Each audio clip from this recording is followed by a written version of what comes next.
wonderful world. It is Elayne, and today I want to talk to you guys about the books that I am giving my friends and family as Christmas gifts.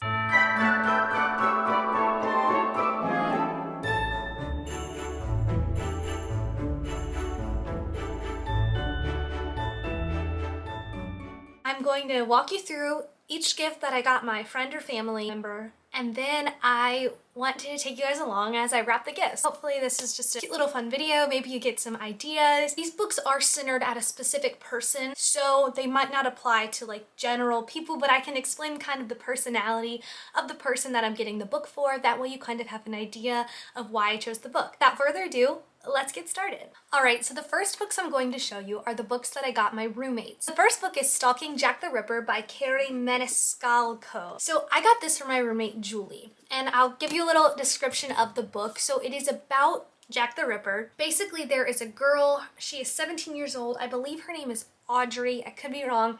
But she is a 17-year-old and she was born the daughter of a lord. So she lives in high society, she has wealth, privilege, but she also has a secret. In her free time, she studies forensic medicine with her uncle.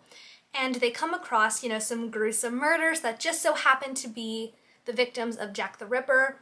And she ends up getting thrust into the mystery, and I believe there might be a romance. It's been said to have horror vibes, it's a thriller, it's got some romance in there. So the reason that I got this from my roommate Julie is because I believe that she will love all of those things. If you haven't watched my bookstore vlog where Julie and I pick out books for each other, you should definitely go do that. I can put a link in the description, but that will give you an idea a little bit more of who Julie is as a person. Me and Julie have watched a lot of scary movies together as well as thrillers. Julie is also a neuroscience major, and so I think the forensic medicine aspect of this book will intrigue her and interest her. And I know Julie also likes romance, and speaking of not straight up romance novels, I have a book that is completely the opposite, which is The Hating Game by Sally Thorne. So I got this book for my other roommate, Hannah. If you take one thing away from this video, let it be this. I love The Hating Game. This is one of my all-time favorite books in the entire world. I have read it so many times.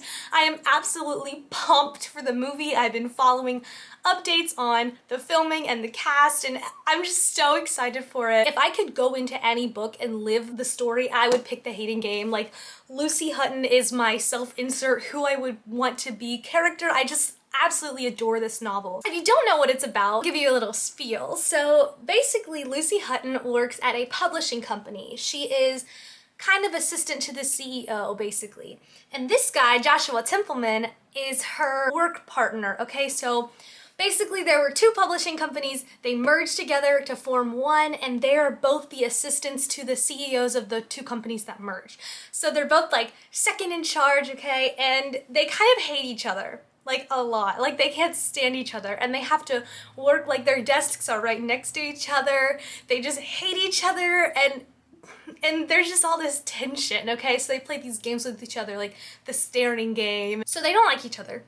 And then when a job promotion becomes available, the two of them are thrust into a competition of who is going to get the promotion, which obviously makes things heat up literally, physically, emotionally, every level, things heat up. Lucy quickly learns that there is a fine line between love and hate. This book is just enemies to lovers wonderland. My gosh, there's just so much amazingness in this book, and I will never stop thinking about this book. I will never stop raving about it. Basically, that's the reason why I'm giving it to my roommate Hannah.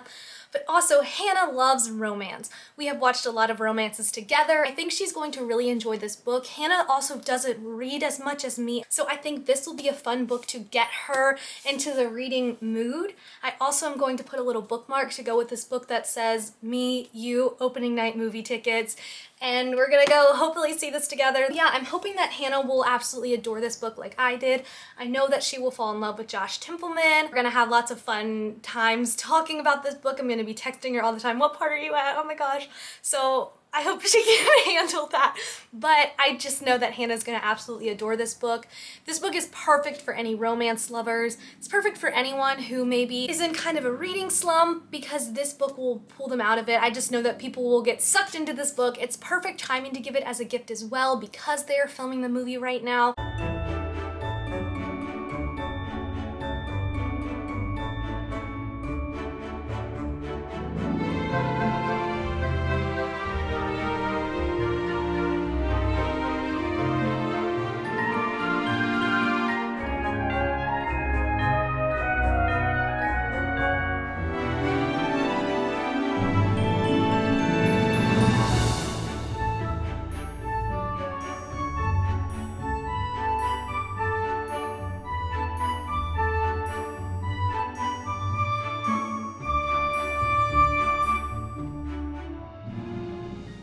books I got for my neighbors. They are in 1st grade and 6th grade. The first book that I got is for Crosley. She and I love to tell scary stories with each other. She will come over and sit on the porch and we will just tell scary stories about clowns or witches or things in the woods. So I got her this book called How to Spot a Witch. It's based off of Roald Dahl's The Witches, and it's just very cute, very short. I'm hoping that she can read it all by herself. If you see these cute words, it's basically just from The Witches, and it tells you things to look out for to spot a witch. I just know Crosley's going to love this. It's perfect for a 1st grader, and it's just going to be very sentimental. Crosley is obsessed with witches, so I just know that she's going to love this. And the next one I got for the 6th grader is The Crossover by Kwame Alexander. This is the graphic novel based off of the book with the same title, The Crossover. This is about a boy named Josh who is 12, I believe, and him and his brother play basketball.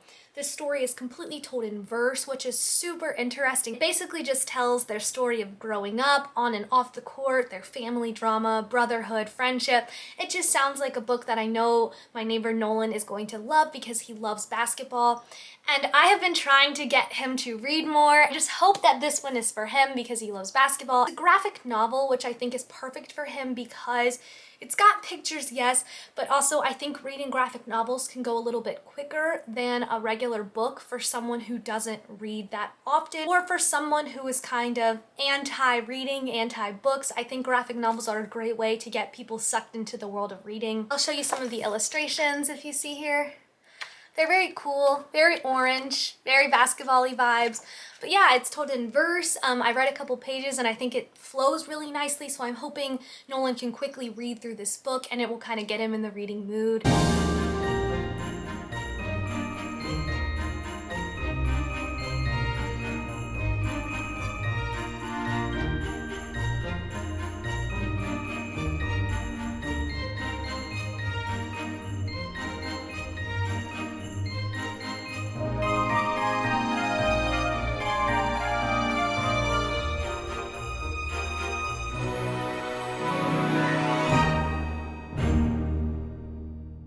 So the last 3 books that I have to show you are the ones that I got for my family members. The first one that I got is Black Leopard, Red Wolf by Marlon James. I got this book for my dad, and the reason why is because it's been described as a very unusual fantasy novel. I've heard that it's pretty graphic and gruesome, and I've got a mystery in there as well, so I think he'll like it. I don't know much about this book. I know that it was a National Book Award finalist and it's been getting a lot of buzz and praise, but I've heard that it's not for the weak of heart or the weak of stomach. I believe that this book is told from the point of view of a wolf or someone who at least has wolf-like characteristics. The main character's name is Tracker and he is tasked with hunting down a boy who has gone missing. On the back it says that he breaks his own rule of working alone and ends up creating a ragtag group of people to help him find the missing boy. People in his little team are very unusual.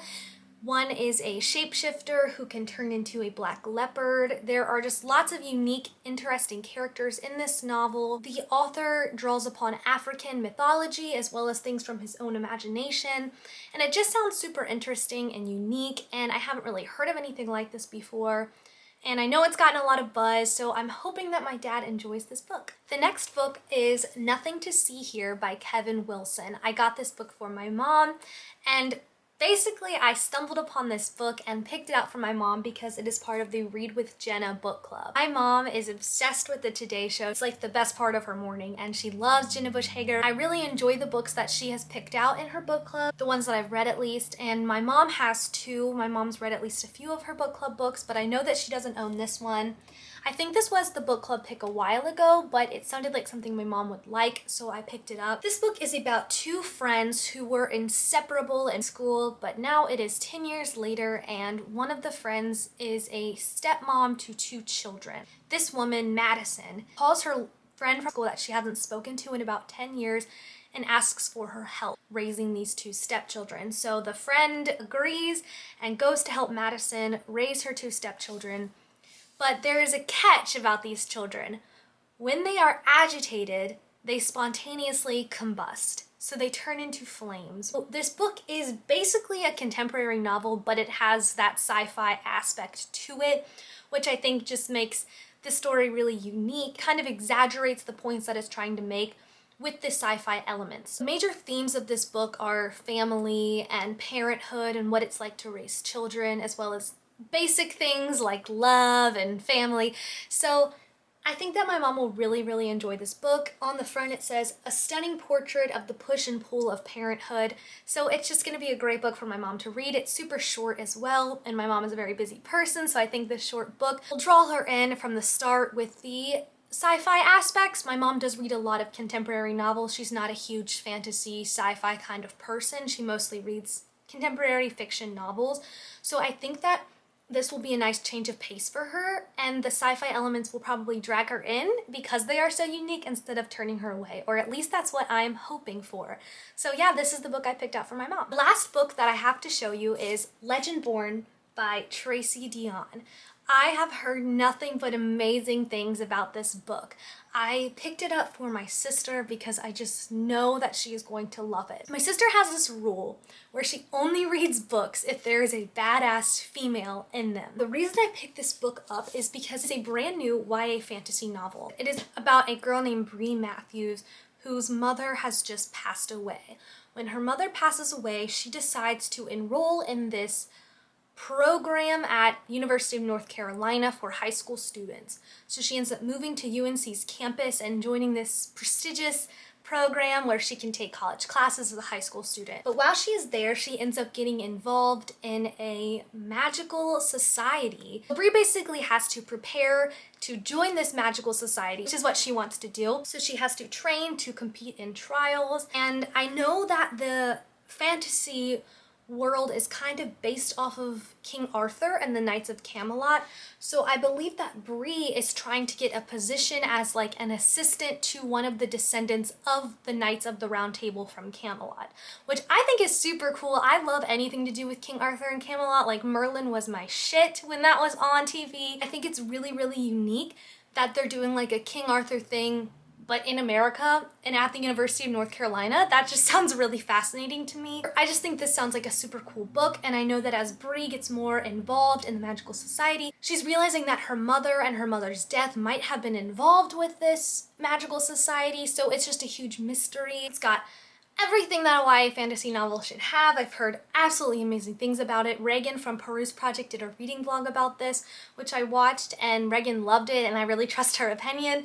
So I think that my sister will like this novel because she likes fantasy, she likes strong female leads, and I'm hoping that my sister just absolutely adores this book.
So those are the books that I got the people in my life for Christmas. My roommate books, my little neighbors books, my family books. So yeah, these are the books that I'm giving my friends and family for Christmas. I'm getting them other gifts as well, not just books, but these are the things that I wanted to share with you. I hope that you guys are having a very happy holiday season. Thank you guys so much for watching. Have a wonderful rest of your day. Bye guys!